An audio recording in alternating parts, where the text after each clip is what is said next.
Other headlines: Warri Refinery begins operations as President Tinubu commends reopening. Kano's Kwanargafan tomato market turns hub for illegal activities during off-season. World Bank releases $1.5 billion to Nigeria after subsidy removal tax bills. On the foreign scene, tragic accident in Ethiopia claims 71 lives as overloaded truck plunges into river. Hello and welcome to the news update on Trust TV. I am Aisha Salihu.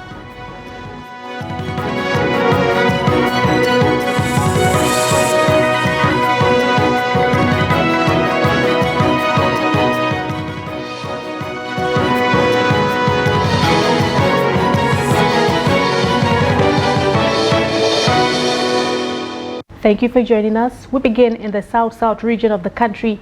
The Warri Refining and Petrochemicals Company, with a capacity of 125,000 barrels per day, has resumed production in Warri, Delta State. This milestone was revealed by the Group Chief Executive Officer of the Nigerian National Petroleum Company Limited, Mele Kyari, during a facility tour on Monday. The team also included Farouk Ahmed, Chief Executive Officer of the Nigerian Midstream and Downstream Petroleum Regulatory Authority, underscoring the importance of these developments for Nigeria's energy sector.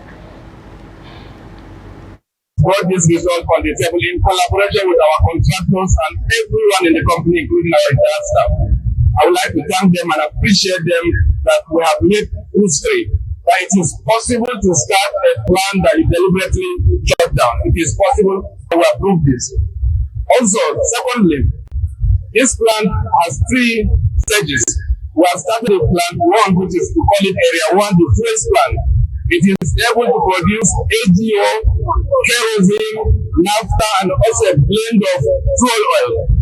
And these are high-grade quality products that are required in the country, and we may also have a need to export them. So it's going to give us cash.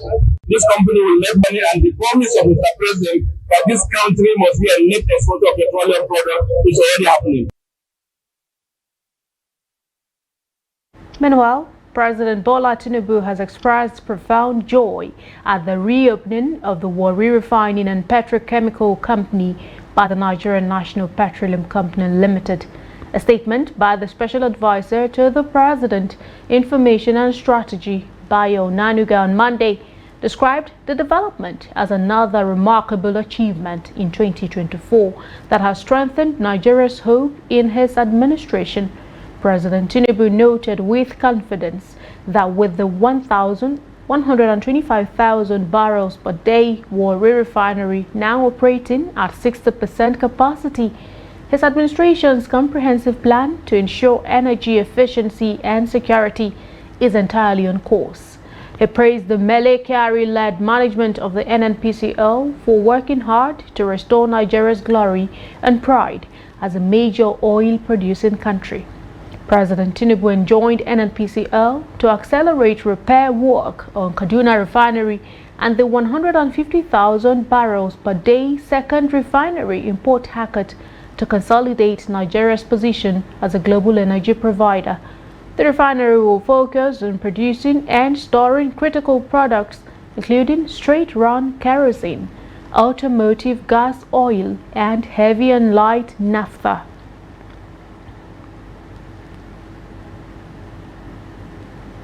Away from that, a once bustling tomato market in the Kwanargafan area of Kano State has now turned into a hotspot for illegal activities, drawing sharp criticism from residents and authorities. During the off-season, the facility has been overrun by hoodlums and unauthorized occupants, prompting concerns over its misuse.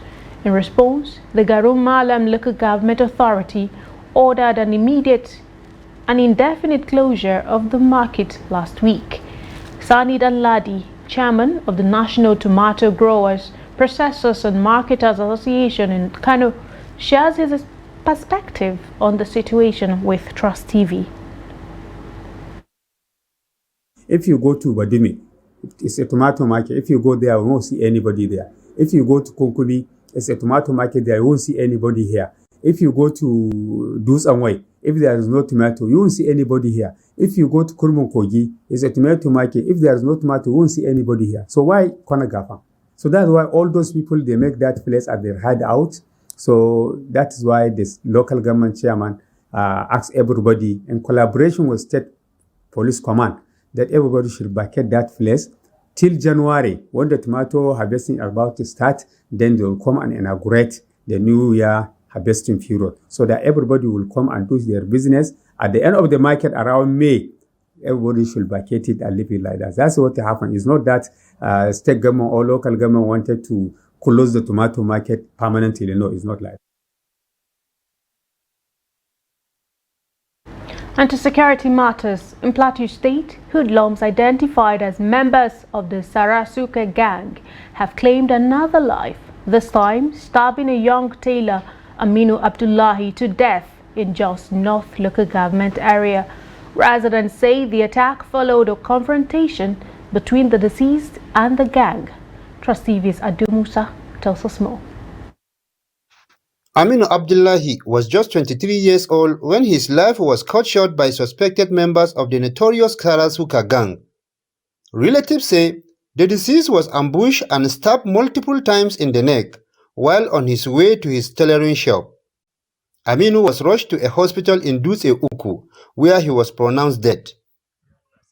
Initially, a gang member snatched a phone from a young boy in the area, and Aminu recognized the thief. He managed to recover the phone and return it to the owner, angering the gang. Hours before the attack, they had threatened to kill him. Aminu reported the threat to the vigilante office, but was ambushed and stabbed while returning to his shop. He managed to hold one of his attackers before the vigilante arrived, but unfortunately, he passed away before receiving medical help. The tragedy has left Aminu's family in deep sorrow. His father, Abdullahi Maigoro, expressed his grief while calling for justice. The death of Aminu has touched me deeply, but there is nothing I can do. What pains me most is the injustice faced by poor people like us. It is even more disheartening when perpetrators commit such crimes and go unpunished. We just want justice to prevail. Aminu's mother, Hannatu Suleiman, echoed her husband's sentiments, adding a message of forgiveness and prayers for her son. It is disheartening to lose him, but I pray his soul rest in peace. If those responsible repent, that will be good for them. May God give us strength to bear this loss. 3 suspects have been arrested in connection with the killing, and Aminu's family is urging security agencies to thoroughly investigate the case and bring all perpetrators to justice.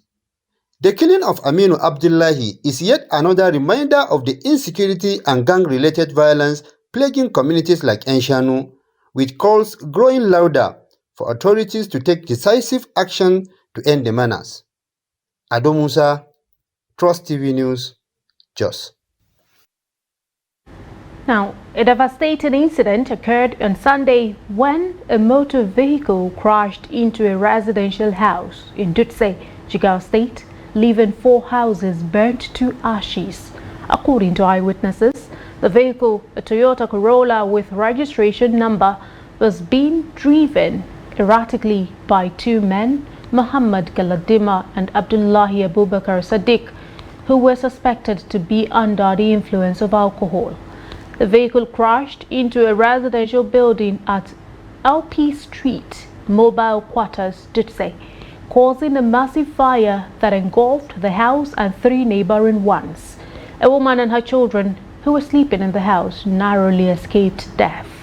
The police and firefighters responded quickly to the incident, extinguishing the inferno and preventing further damage.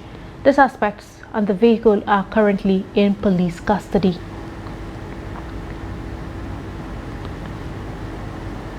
The presidency has asked the Bauchi State Governor Bala Muhammad to withdraw his threat to President Bola Tinubu over the tax reform bills. A Monday statement titled "We will show Tinubu our true color" by Tinubu's special advisor on media and public communication, Sunday Diary, shared on his X handle, described Mohammed's threat as inflammatory. This was after the governor, in a statement, said President Tinubu was calling for anarchy if he went ahead with the tax reforms. Governor Mohammed made the statement while addressing the Christian community on Boxing Day in Bauchi State. Mohammed also emphasized that such reforms could lead to economic setbacks, adding that the reforms favored just one state of the federation.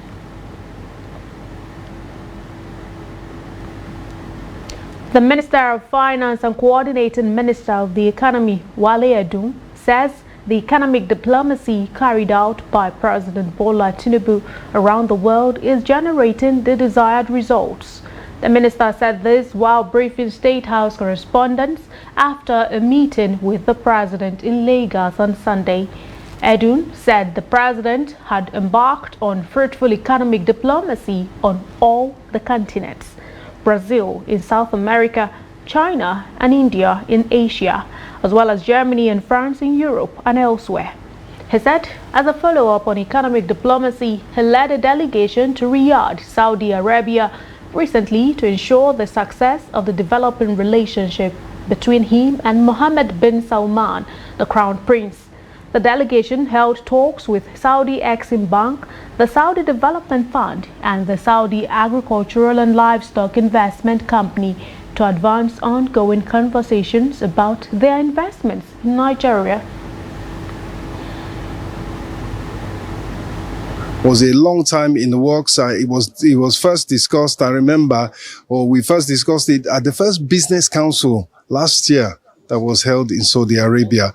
But once again, the simplest way to put it is that the proof of the pudding is definitely in the eating.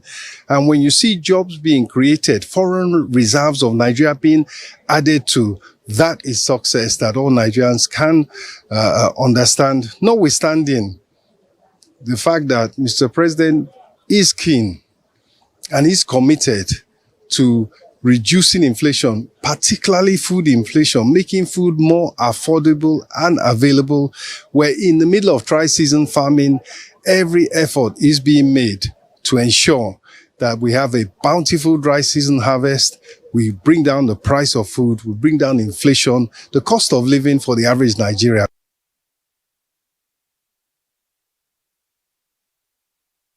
You're watching the news update on Trust TV. Coming up ahead, Mumuye community restate commitment to upholding cultural identity.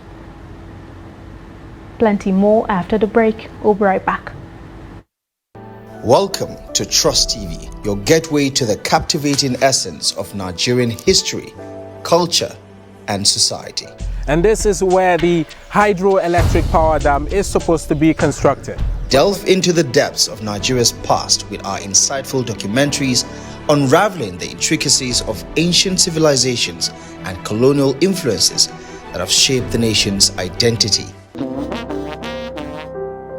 Immerse yourself in the vibrant Nigerian traditions and customs as we showcase the diverse cultural landscape.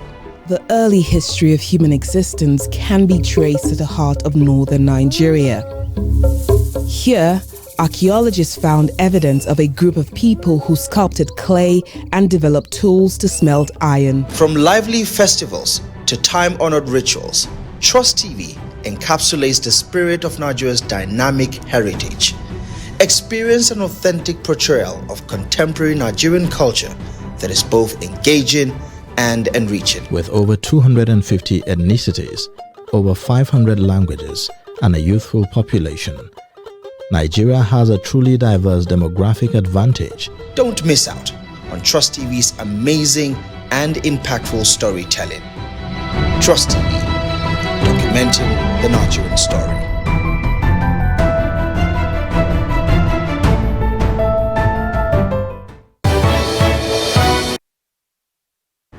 Thanks for joining us again. Here is a recap of some of our top stories. Warri Refinery begins operations as President Tinubu commends reopening. Plus, Kano's Kwanarugafan tomato market turns hub for illegal activities during off-season. And now to more stories.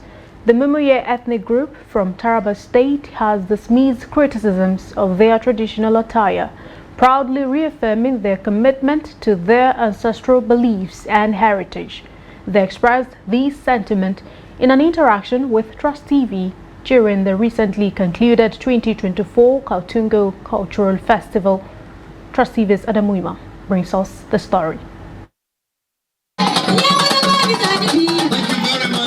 Highlighting the importance of embracing culture and tradition to uphold moral values in Nigerian communities, members of the Mumuye ethnic group, primarily from Zing local government area of Taraba and part of Gombe State, showcased their vibrant cultural heritage at the Kaltungo Festival, led by Edward Babamazam and other representatives.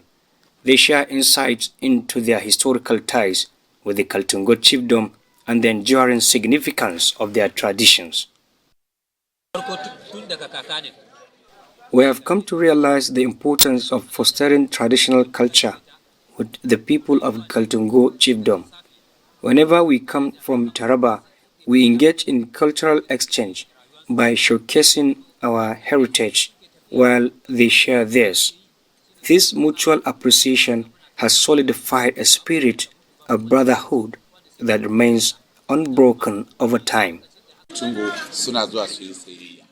Our parents used to come to Kaltungo for local trade, and over time, they saw the importance of sustaining that relationship. They strengthened ties through traditional marriages between the two ethnic groups. People have abandoned their culture, and that's why problems often arise. My message is one of gratitude.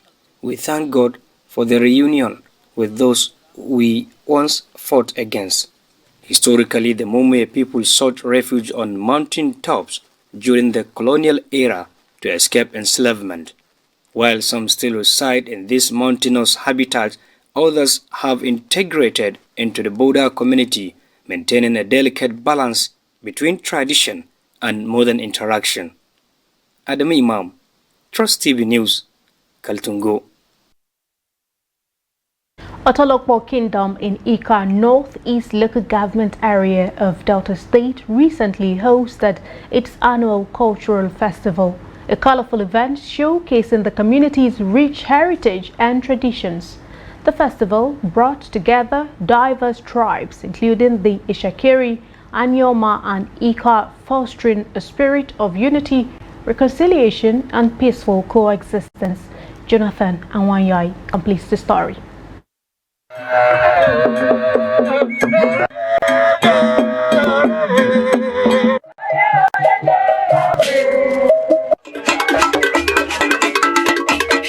Participants, adorned in stunning traditional attires, captivated the audience with vibrant cultural displays, reflecting the unique identities of Nigeria's tribes. The festival highlighted the beauty of diversity and the shared values that bind communities together. Culture is life.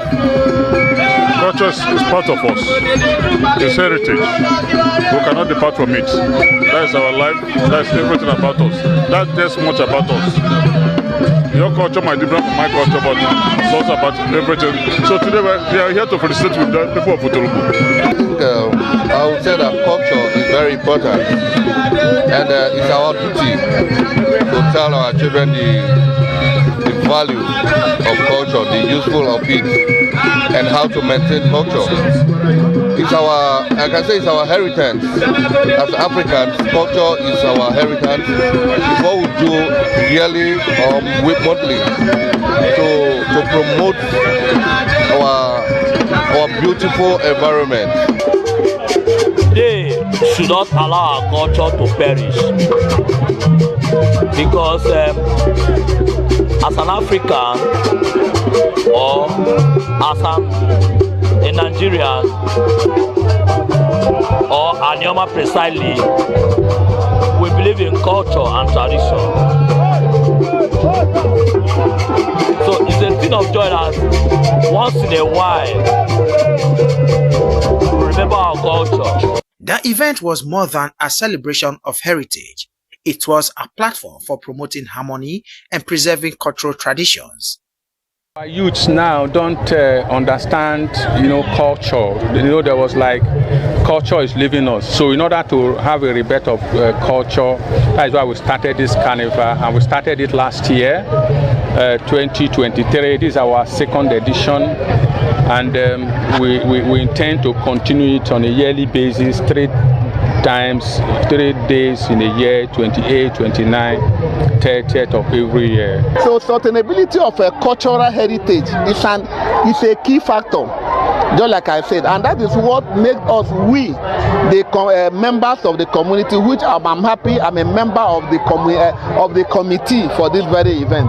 We now said, no, let's put together so that we'll be able to promote and sustain our cultural heritage. Call it Unity Carnival. It is a unifying moment in the life of Otolopo Kingdom. In the past, there used to be some grievances among the 7 quarters. But with this carnival, annual carnival, we have been able to unify. The King of Otolopo Kingdom, His Royal Majesty Obi Collins Alioma Ezanwali, emphasized the significance of cultural festivals in promoting unity and peaceful coexistence among diverse groups. For long, we have embraced other people's culture and we have accepted it.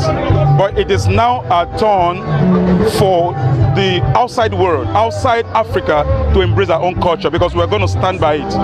Our culture is our pride, is our heritage, and we will practice our culture. Is a unifying factor that brings all Otolopo sons and daughters together. And today you can see for yourselves that everybody is happy, the old are happy, the youngs are happy. The Otolopo Cultural Festival served as a powerful reminder that celebrating differences can strengthen bonds and inspire collective progress for the community and beyond. Jonathan Anwanyai, Trust TV News, Asaba.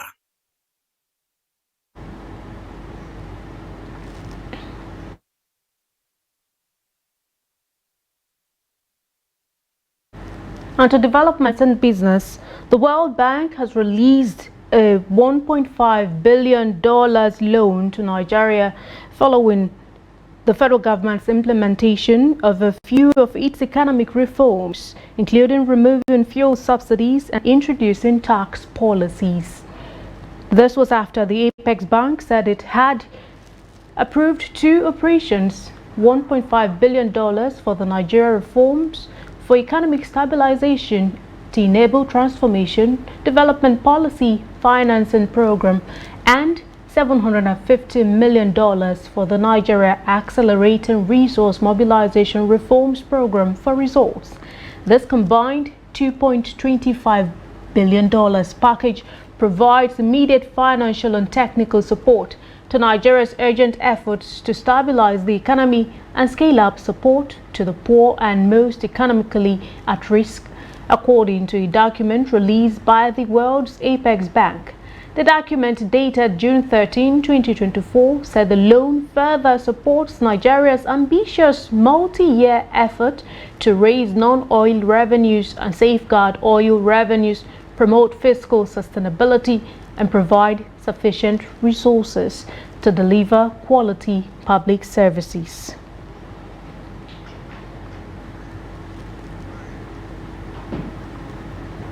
On the foreign scene, and now to a sad development.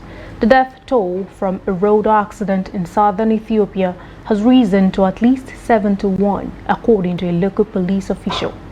In a Facebook post late Sunday, the Sidama Police Commission Traffic Prevention and Control Directorate said that 68 males and 3 females are known to have died in the accident so far. The police commission said the incident occurred at around 5:30 p.m. local time when the vehicle plunged off a road into a river. The Post added that 2 others have sustained heavy physical injuries, but did not detail any further information about the number of passengers on board at the time of the incident. The accident occurred in Sidama State, some 300 kilometers south of the capital, Addis Ababa, in the eastern zone in Bona Zuria, Wareda. Blood images showed by the Health Bureau earlier showed a mass of people surrounding the vehicle, partially submerged in water, with many seemingly attempting to help pull it from the waters. Other images shared by the Bureau appeared to show bodies, some covered in blue tarpaulin, lying on the ground. Road accidents are common in Ethiopia, Africa's second most populous nation, where roads are often poorly maintained. And that's about it on the news updates at this moment. Remember, you can always follow us across all of our social media platforms and also join our YouTube live stream for more news, programs and documentary. I am Aisha Salihu. Thank you for watching.